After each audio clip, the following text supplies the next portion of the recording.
Welcome to A Place for Film, the IU Cinema podcast. On this week's episode, we're at the Lilly.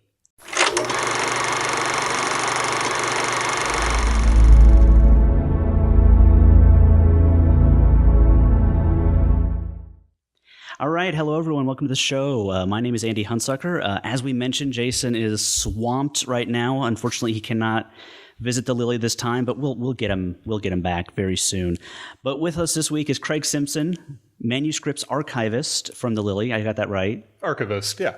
Yes. You may say it any way you like. Okay, good. Okay. Good. So Craig has curated quite a collection for us to look at today, and really just kind of exploring the Lilly and letting us see some things that, unless you're coming here, you generally would not get to see. Right. So let's just talk about the Lilly first. Just give people a general sense of what it is and why it's special. What does the Lilly do at IU? Well, the Lilly's been around for about 52 years. We are the Special Collections and Rare Books Repository here at IU. One thing that's unique about the Lilly, as you can see right here, is that we actually have our own building, which a lot of places don't. Mm-hmm. Most repositories combine special collections and archives together. But we have our own building because we have about 7.5 million manuscripts items. And I'm sure we have many, many books too. I'm out of the book loop, but the manuscripts we definitely have a lot of. And the film is just a very kind of small part of it in the big scheme of things. But I would say we have maybe roughly in the ballpark of 100 film collections overall. And I've brought maybe 9 or 10 examples today to show. Excellent. So, and there's also some really prestigious collections here at the Lilly. So what are some of the more, high-end sort of more notable collections that the Lilly has access to? In terms of film or overall? Overall, and film as well. Okay. Well, in film is mainly the Orson Welles and the John Ford, which I'll show you examples of. We have Peter Bogdanovich's collection, which I don't have an example of, but he's a big person as well. Other types of collections that I like, Kurt Vonnegut's papers we have here. We have Sylvia Plath's papers. We have, trying to remember other collections. The first collection I ever processed here was Jerry Slocum's papers. He's the puzzle guy, as everybody knows. He has the largest puzzle collection in the world. So his collection, we had already processed his artifacts, his puzzles had been processed, but the papers was the first collection I processed. So pretty much anything and everything from literature to general literature to Indiana authors to specific things like the Gutenberg Bible that you see out there, the Audubon that's out in the gallery too. The exhibit that we have now, which is running through the entire summer, is dedicated to Breon Mitchell, who is our retiring director. So these are all collections of materials that he himself has collected in the last 11 or 12 years that he's been director. Wow. Yeah. So if... the last time we did this about a year ago, and you brought it in, and Jason and I, our minds were just blown about the amount of stuff and what kind of cool stuff we got to see. What about for everyone else? Can anyone come into the Lilly and sort of see what's here? Yes, we're very liberal as far as people coming in. Other repositories, you need a letter, and so forth. That's not the case here. All you need, I think, is a valid photo ID, and you can pretty much look at anything.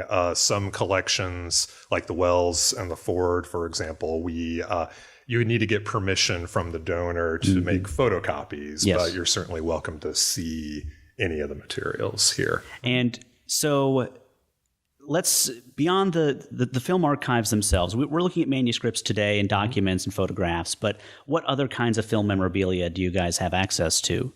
Yeah, when we talk about manuscripts, it's kind of a broader sense of the definition than just the medieval definition, which was a handwritten document. When we talk about manuscripts, we talk about the things you just mentioned, like correspondence, screenplays, photographs, production stills, production like business materials, your day-to-day cast lists, and we have some reel-to-reel films as well, like with the Bradley papers, for example. Pretty much it runs the whole gamut of any type of material, realia, plaques and awards and things like that. Speaking of awards, you have Oscars. Yes, we have two. Yes. We have two of John Ford's Oscars, and one of them is in the exhibit case, and the other one's being used by a researcher, so that's why I didn't bring it here today. So we don't have an Oscar for you guys. Sorry, so. folks. But the Oscars are for The Grapes of Wrath and How Green Was My Valley are the two. Ford won 4 of them, and those are the 2 that we have. Yeah. Excellent. So you've got a selection of it. We've got a whole sort of month of the Lilly planned, essentially. So you're going to be seeing a lot of stuff here for the next few episodes. But let's just dig into it. What do we got this week? Well, I thought we'd begin talking about the Orson Welles collection. And let me back up just a little and talk about the history of the film collecting here at the Lilly, because in the beginning, well, for many years, the Lilly actively collected individual screenplays. So there are many, many individual screenplays that are in the collection. Probably the most famous example might be the Wizard of Oz screenplay. And then in 1978, we purchased our first major film collection, which was the Orson Welles papers. And the Orson Welles collection covers the early years of his career. So it's roughly 1936 through 1950. So those years also include his radio and his theater careers as well. So there's a lot of material on those for anyone who's interested in that. And then the films begin with Citizen Kane and go through Macbeth about roughly 1950. Yeah.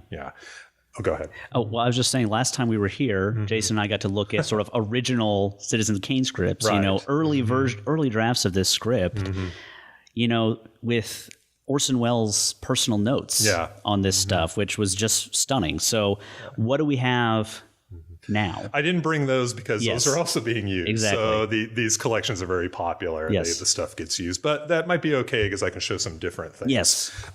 This is, I'm going to fade in and out here. The very first script that Welles ever tried to produce for Hollywood was Heart of Darkness. He had adapted Heart of Darkness for the Mercury radio a couple of times. They'd done adaptations. And so this was what Welles hoped to be his first official film for it. And it was, of course, very radical and ahead of its time, and probably still is. He, in this Heart of Darkness script, he created the idea of a subjective camera for the main character Marlowe, so you never actually saw Marlowe's face. Welles played the voice of Marlowe, and you would see everything from his point of view. And then Welles would also play Kurtz at the very end of the film too. So this is, and you can kind of see just some examples of the script there. And there's so we have a lot of unpublished or unproduced screenplays as well in the collection. We have Heart of Darkness. We also have one. He was going to make a kind of a B thriller called Smiler with a Knife. That's another one that we have. I have no idea what that one's about. Yeah. This script has a great note right at the front. This has no direct connection with the motion picture itself. It is intended to instruct and acquaint the audience as amusingly as possible with the special technique used in the Heart of Darkness. So this is really like a spec script, essentially. He's trying to like convince them that this is possible. Right. He has the little prologue explains to the audience what they're going to see to sort of orient them to the camera. But the studio didn't like it. Yeah. And he loved those little prologues in front of his films. Magnificent Ambersons has one, and so that's really interesting. Yeah. There's a lot of great stuff in there. Yeah. And let's see what else we have. Well, speaking of Ambersons, I pulled a couple things from that film. This was the cutting continuity for Magnificent Ambersons, and it's in the cutting continuity. And Jim Naramore talked about this once on your show, and he can talk about it, in a lot more authoritatively than I can. But Magnificent Ambersons, Welles made a final cut that was about 140 minutes and had a much more downbeat ending. And when Welles went to Brazil to film the documentary It's All True, the studio snatched the film away. They hacked it down to about 90 minutes and made a happy ending out of it. So, but Jim, I remember when he was on the show, he mentioned this, which shows the actual, and I don't remember where exactly it is in there, but it does mention the actual final scene. Oh, okay. That's in there. And I believe Jim said that there might be some production stills of that final scene too. Yeah. Yeah, this has the actual running time on it. This is really cool. I'll trade you here. Yeah. And we have some storyboards as well of Magnificent Ambersons, which are also really neat and detailed. Wow. It just shows a lot of the detail that Welles really put into his films.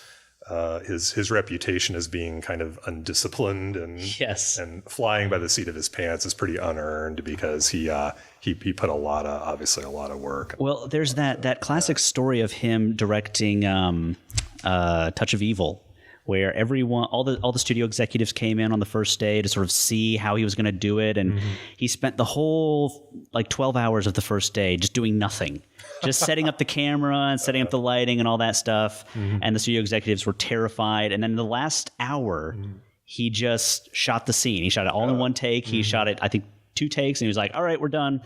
I didn't. And he's like, "We're like 6 pages ahead today." So yeah, he was definitely a prankster of sorts. But he always knew what he was doing, and he didn't sort of follow the studio conventions. But he definitely had he definitely was an amazing filmmaker for sure. Yeah. But yeah, these are great. If anyone's interested in the later Welles films or his career, those materials are at University of Michigan. And so that was really when Welles became experimental. Yeah. Much more, I mean, he already was for Hollywood at the time, but much more so, obviously, later in his career. Yeah, excellent. Yeah. So there's a lot of great stuff. Lady from Shanghai, we have materials on. It's All True. There's a lot of stuff on that. Yeah. And it's one of my favorite collections. Excellent. Fantastic. So let's see what else we have here. I'll trade you back. Oh, yeah. This stuff. Well, after we got the Welles collection in the late 70s, we picked up John Ford's collection, I want to say 1982 or 83. And that was donated from his grandson, Dan Ford. And that's actually a collection, unlike the Welles, we're still getting materials from the Ford collection. The bulk of the collection is already processed, but we still get kind of regular materials coming in on a fairly regular basis. So the John Ford, again, it's a great collection, a lot of correspondence, a lot of screenplays and production materials. This is the script of The Searchers. Oh. Yes. So is this the shooting script? Would someone have had this on set, or is this? We'd have to look. You have to look on the inside to see if that was a final script or if it was. If it says, I don't remember. This is the revised final screenplay. Okay. So yeah. Which is to be returned to the producer immediately upon the completion of use of same. Right. So we really shouldn't have this. We should have returned it to the producer long ago. But there's some Ford correspondence in the collection where he promises his producer, like Daryl Zanuck, I'll destroy this letter. Yeah. After we're done, but obviously he didn't. Yeah. Yeah. Ford's great because one of the great things to know about John Ford is he did a thing called cutting in camera, which is where it's the idea that he didn't do a lot of coverage for his films. And he was famous for trying to get everything done in one take because Ford wasn't involved in a lot of the post-production, but he didn't have to be because by cutting in camera, that meant that the film was essentially the way he wanted. Sure. He wanted it showed, and the studio couldn't mess with it. Exactly. Much. Yeah. Also, let's see. These are daily production reports for The Searchers. So it just shows people who are interested in sort of the day-to-day materials. Like when Joe McBride, the great film scholar from San Francisco State, was here, he wrote a Searching for John Ford book, and he used this collection extensively. So just finding out sort of like the day-to-day things. Yeah, how much did John Wayne get paid? How much did he get paid? How much did they spend on horses? Are you asking? Or well, no, I'm just curious. Those are the kinds of questions I think people would ask. I don't see it offhand. Okay. But it's probably in there somewhere. It's in there somewhere. Yeah. So this is. Yeah. So you can. This is really cool. Yeah.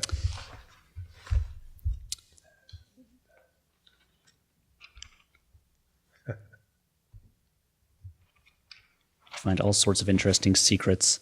Following people travel to location, and just has a list of people that were traveling. That's fascinating. Travel to Gunnison, Colorado. So yeah, you could find out all sorts of little interesting tidbits about the film if you were really really diligent about this. Mm-hmm. This is the call sheet for a day, I think. It's saying when should everyone arrive. John Wayne and Ward Bond. Time called, time dismissed, hours out for meals, hours overtime, hours of rest period. That's really great. Extras, 130 Indians at $15 a day, 15 Rangers at $15 a day, one extra. Who was that one extra who just didn't have any role? Just a guy. Maybe he was playing, a dead body or something. Could be. It could be. The guy who got his eyes shot out. Exactly, yeah. Exactly. Mm-hmm. So what else... what else do we have in this part? Yeah, these are just, like I said, this is just kind of the tip of the iceberg for these. Sure. I mean, last time we were here, there was like a note to John Ford about certain things he couldn't put in Stagecoach. Yeah, and we'll talk about the production code on another episode. But Joseph Breen, the head of the Hayes Code, as it was known, he would send John Ford a list of things that they couldn't put in Stagecoach, like the main character cannot be a prostitute, the doctor cannot be drunk, and of course, all of those. But the Stagecoach driver could be drunk. Yes, the driver could be drunk, but the doctor, right. The doctor could not. Yeah. But anyway, Ford ignored all of that stuff and pretty much did what he wanted. Yeah. I wanted to show some other collections that are kind of lesser known, but really sort of give the kind of, I think, more nuance and sort of flavor of the different kinds of collections we have. One collection that we got about 10 years ago is a collection of Anthony Harvey, whose name is not well known, but he was the editor for Stanley Kubrick, for Lolita and Dr. Strangelove. And he went on to become a director of his own. His most famous film is The Lion in Winter with Katherine Hepburn and Peter O'Toole. He directed kind of a controversial film in the late 70s called Svengali with Peter O'Toole and Jodie Foster. Okay. When Jodie Foster was very young, only a few years after Taxi Driver. And really interesting guy. He's still alive, living in Great Britain. And we have, there's actually some of his stuff in the exhibit out here. And I just wanted to bring a few things that are kind of amusing. I'll put it in the middle here. This is some correspondence from Stanley Kubrick. Oh, okay. And Stanley, contrary to reputation, I mean, he was not all that reclusive. He was always on the phone and writing letters and in touch with people. And I love this letter. Kubrick has a little review of the movie Beckett in 1961. Kubrick says, Beckett is boring, unimaginative, poorly acted, and incredibly pretentious. Other than that, it's great.